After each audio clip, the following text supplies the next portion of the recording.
है जानना परमेश्वर का उद्देश्य क्या था आपको बनाने के लिए, क्यों परमेश्वर ने आपको बनाया। क्योंकि अगर आप इस बात को नहीं जानेंगे आप वैसा फंक्शन नहीं कर पाएंगे जैसे परमेश्वर चाहता है कि आप फंक्शन करें। उत्पत्ति 1:26 पढ़ेंगे, इसमें लिखा है, फिर परमेश्वर ने कहा हम मनुष्य को अपने स्वरूप के अनुसार अपनी समानता में बनाएं और वे समुद्र की मछलियों और आकाश के पक्षियों और घरेलू पशुओं और सारी पृथ्वी पर और सब रेंगने वाले जंतुओं पर जो पृथ्वी पर रेंगते हैं क्या करें? जोर से बोलिए, क्या करें? अधिकार करें। आमीन। जब परमेश्वर ने मनुष्य को बनाया सबसे पहले, तो अब परमेश्वर अपनी इंटेंशन को या अपने उद्देश्य को बोल रहा है कि मैं क्यों मनुष्य को बना रहा हूं। वो कह रहा है, और यहां पे जो परमेश्वर है वो प्लूरल है, यहां पे हम देखते हैं वो त्रिएक परमेश्वर, पिता, पुत्र और पवित्र आत्मा। यहां पर वो कह रहे हैं कि हम मनुष्य को, आओ हम, लेट अस, इंग्लिश बाइबल कहती है अस, यानी एक नहीं, अस, हम। यहां बाइबल में मैं नहीं लिखा, क्या लिखा है? हम। परमेश्वर कह रहा है हम, यानी पिता, पुत्र, पवित्र आत्मा कह रहे हैं कि हम मनुष्य को क्या करेंगे? अपने स्वरूप में और अपनी समानता में बनाएंगे। सो यू विल सी, आप देखेंगे कि ये पहली जगह है जहां पे परमेश्वर अपना उद्देश्य बता रहा है मानव जाति के लिए। और जब आप इसको समझेंगे तो आप जानेंगे कि क्यों परमेश्वर ने आपको रचा है और आपका उद्देश्य इस पृथ्वी में क्या है। आमीन। वो कह रहा है मैं उनको अपनी समानता में बनाऊंगा, अपने अनुसार, अपने स्वरूप में बनाऊंगा, और फिर वो क्या करेंगे? बोलिए, अधिकार रखेंगे। मगर ये अधिकार नॉर्मल अधिकार नहीं है, ये अधिकार इंग्लिश का वर्ड डोमिनियन है, जिसका मतलब है शासन अधिकार, या जिसको बोलते हैं प्रभुत्व। कि वो क्या करेंगे पृथ्वी पे? बोलिए, प्रभुता करेंगे, प्रभुता करेंगे। सो परमेश्वर का इंटेंशन मनुष्य को बनाने का ये था कि मनुष्य जो है वो प्रभुता करेगा। आमीन। सो इस बात को समझिए, परमेश्वर ने आपको जब बनाया, आपके डीएनए में उसने शासन अधिकार डाला है। मैंने आपको पहले ही बताया था, आप एक चम्मच से भी एक कील को कसने की कोशिश कर सकते हैं, मगर चम्मच उसके लिए नहीं बनी थी। आप किसके लिए बनाए गए? प्रभुता करने के लिए। बोलिए, प्रभुता करने के लिए। शैतान नहीं चाहता आप इस बात को जानें, क्योंकि सब रेंगने वालों के ऊपर भी प्रभु ने कहा तुम प्रभुता करोगे। और अदन की वाटिका में क्या आया था? रेंगने वाला आया था, मगर उन्होंने प्रभुता नहीं करी उसके ऊपर।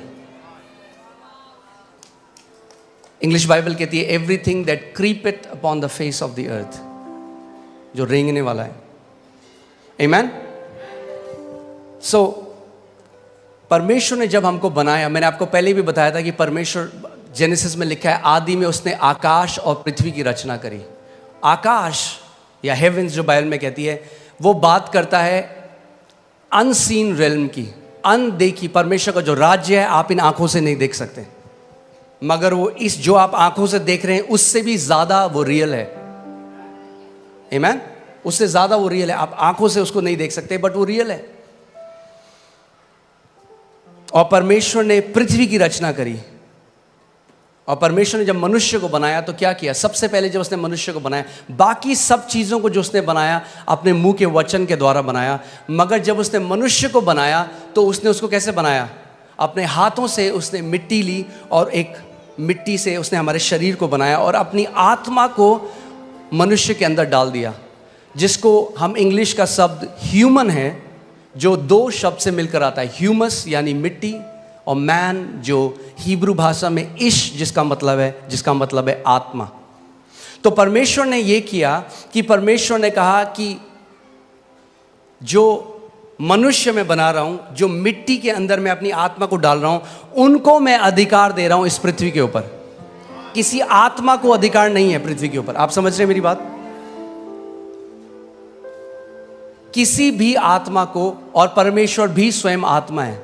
सो जब परमेश्वर ने पृथ्वी मनुष्यों को दी तो वो उस चीज से बाहर आ गया। उसने कहा तुम अधिकार रखो, उसने नहीं कहा हम अधिकार रखेंगे, उसने कहा तुम अधिकार रखो। आज लोग बोलते हैं अजी परमेश्वर तो सब चीज़ जी उसकी मर्जी के बिना तो पत्ता भी नहीं हिलता, सब चीज़ तो परमेश्वर कंट्रोल कर रहा है। मैं आपसे एक सवाल करता हूँ, क्या परमेश्वर आपको कंट्रोल कर रहा है?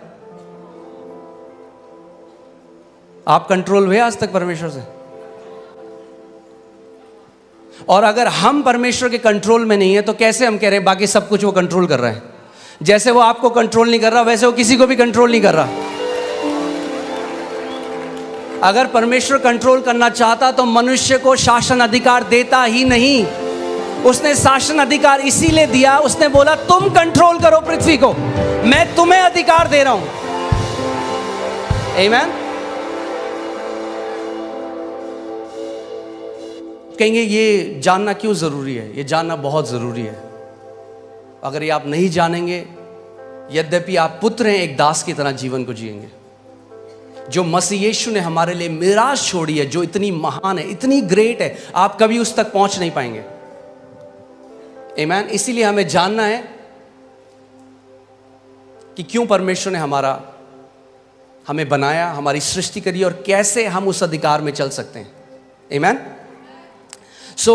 परमेश्वर ने आदम को बनाया, मगर सबसे पहले हमें देखना है कि आदम को परमेश्वर ने क्या बनाया था। लूका 3:38 जब आप पढ़ेंगे उसमें लिखा है इससे ये आया, इससे ये आया, इसने इसको पुत्र को जना, इसने इसको जना, और वह एनोश का, और वह शेत का, यानी एनोश शेत का, और वह आदम का, यानी शेत आदम का, और वह पढ़िए परमेश्वर का पुत्र था। तो आदम कौन था? आदम कौन था? परमेश्वर का पुत्र। परमेश्वर ने सबसे पहले मनुष्य को जब बनाया तो नौकर नहीं बनाया, पुत्र बनाया। और जब पुत्र बनाया तो पुत्र को अधिकार दिया शासन करने का, प्रभुता करने का, डोमिनियन करने का। आमीन। पहला आदम क्या था? पुत्र था। मैं चाहता हूं भजन संहिता 8 में चले जाएं। भजन संहिता 8 उसकी मैं 4 अध्याय से पढ़ूंगा, आप इसको ध्यान से सुनिएगा। तो फिर मनुष्य क्या है कि तू उसका स्मरण रखे, और आदमी क्या है कि तू उसकी सुधि ले, क्योंकि तूने उसको परमेश्वर से थोड़ा ही कम बनाया है। किसने बनाया मनुष्य को परमेश्वर से थोड़ा ही कम? परमेश्वर ने।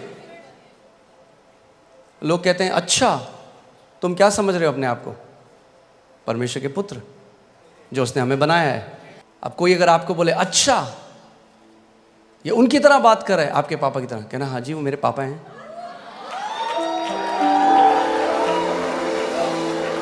आमीन। मैं इसको दोबारा पढ़ता हूं, ध्यान से सुनिए। तो फिर मनुष्य क्या है कि तू उसका स्मरण रखे, और आदमी क्या है कि तू उसकी सुधि ले, क्योंकि तूने उसको परमेश्वर से थोड़ा ही कम बनाया है। थोड़ा ही कम बनाया है। आमीन। हालेलुया। और महिमा और प्रताप का मुकुट उसके सिर पर रखा है। क्या किया परमेश्वर ने? महिमा और प्रताप का मुकुट मनुष्य के सर पे रखा है। ये था जो परमेश्वर ने हमें बनाया था। मगर देखिए हम कहां से कहां गिर गए। आमीन। कई लोग कहते हैं हम बंदर से आए हैं। अब उनका मुझे नहीं पता, हम तो परमेश्वर से आए हैं। हम जू से नहीं, हम स्वर्ग से आए हैं। आमीन। हालेलुया। अब देखिए उसके बाद परमेश्वर ने क्या किया। तूने उसे अपने हाथों के कार्यों पर क्या दी है? क्या दी है? बाइबल कह रही है, ये मैंने नहीं लिखा, आपकी बाइबल में भी है कि परमेश्वर ने जब मनुष्य को बनाया तो उसको अपने कामों, अपने हाथों के कामों के ऊपर क्या दी है?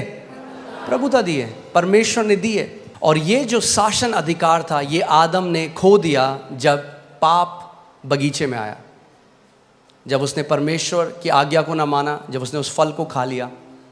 और आदम के अंदर से जो वो डीएनए था रूल एंड रेन करने का, वो जो डीएनए था प्रभुता करने का, वो खत्म हो गया और वो एक दास की तरह जीने लग गया।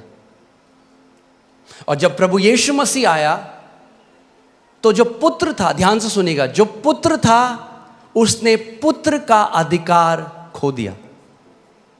सुन रहे हैं आप? मगर जब प्रभु यीशु मसीह